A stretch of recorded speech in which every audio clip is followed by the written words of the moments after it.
Kei te tautoko tonu te pirimia ia John Banks, ahakoa ngā wero a ngā rōpū kakari, kia whakawātea mai a John Key i tana minita i tana tūranga. Kia mutu rāno te arotakenga i te pātai, mena rānei i takahi a John Banks i te ture pōti. Tērā ētahi e ki ana kua raru te kāwanatanga, a tērā pea he paenga kei roto mo te Māori.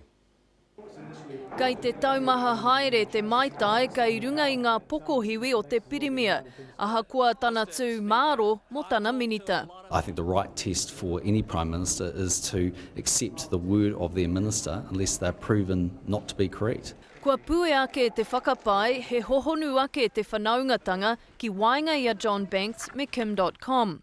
Kei te āpitihana, ona ake whakaro. He harani te harai i o tia John Banks kia .com. Kia urua ki pena ki ai tēnā piki kōpu ki rungi a John Banks. Tūturu kei te riri hoki a Winston Peters. Total double standard.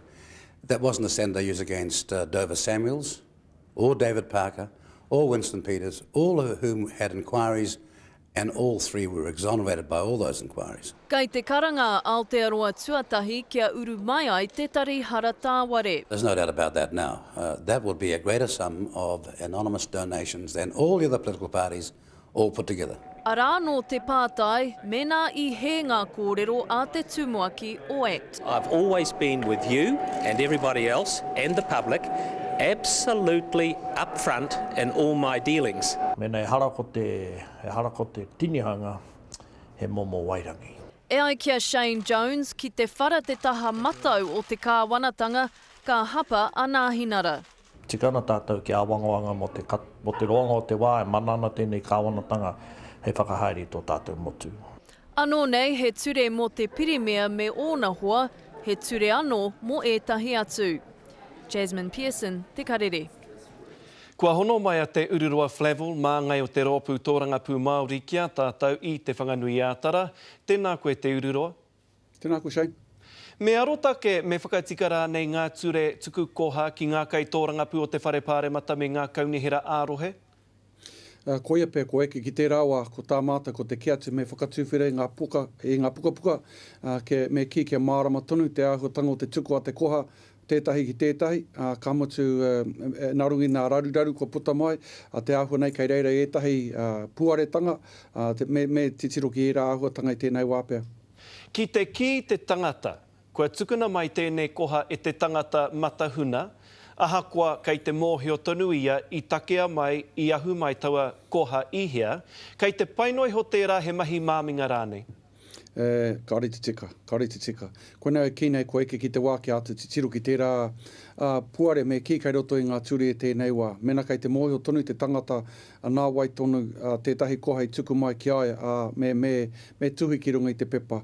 Kia mōhio mai te katoa e hari te me he mahi huna.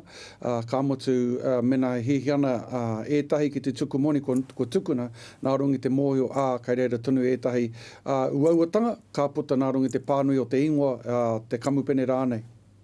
Kua taia ke ētahi koha pēnei ki a koutou te rōpū tōrangapū Māori?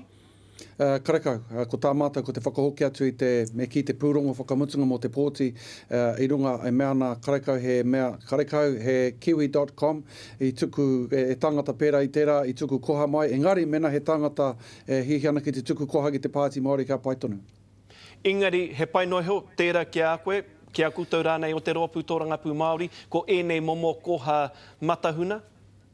Karakau ko te mea matahuna, me pānui atu I tēnei wā tonu nei, me pērā rawa nā runga I ngā uauatanga ko ki te maia I ngā rātata ko hipake.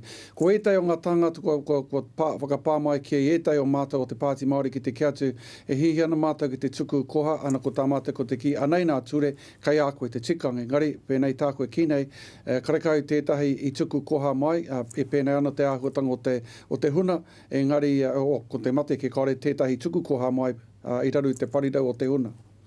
No te mea ko te raru pea kei roto I ngā whakaaro o ngā kai pōti, he utu anō pea kei te here I taua koha, ne? Koia pea, e mataku no etahi, anō hoki, kei tuku, kei pānuitia te ingoa kātahi ka raruraru rātau, nā rungi te tirohanga o te marea, ki waratau ingoa i rungi te pepa, i te mutunga mai o te pōti, ko rongoau i tērā momo take, ko kōrero he e etahi ki au. Engari, pai kia me kia whakatūwhiri te pukapuka ki tērā o te mahi huna, pēnei wā tāu etahi mahi nei tēnei wā. I taihape te hīkoi i te rangi nei, tērā hīkoi whakahei te hokonga o ngā rawa hinonga o te motu.